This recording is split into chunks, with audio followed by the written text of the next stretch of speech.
呢隻咧就嗰啲軟糖啦，嗰啲金 sugar 啦，呢個應該係嗰啲軟糖。就 just walk down the aisle， 一直咧就行落去咧，嗰啲貨架咧全部係啲零食嚟嘅，咁啊冇理由空手出翻嚟啦。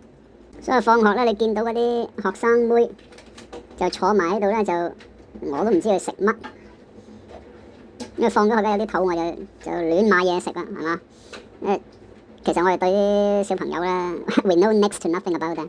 你唔好話即係唔知佢諗乜啊，即係佢食乜你都唔知啊，係嘛？咁啊，所以好多病其實都係年輕嘅時候開始，發育嘅時候開始一路 acquire 嘅，whatever。總之冇吸太空油，冇食冇食嗰啲芬太寧啊，嗰啲 fentanyl 就已經算係好噶啦嚇。我希望佢一路大個一路大啲嚇，多啲健康知識咧，咁就會即係 outgrow 啲 habit 啦嚇。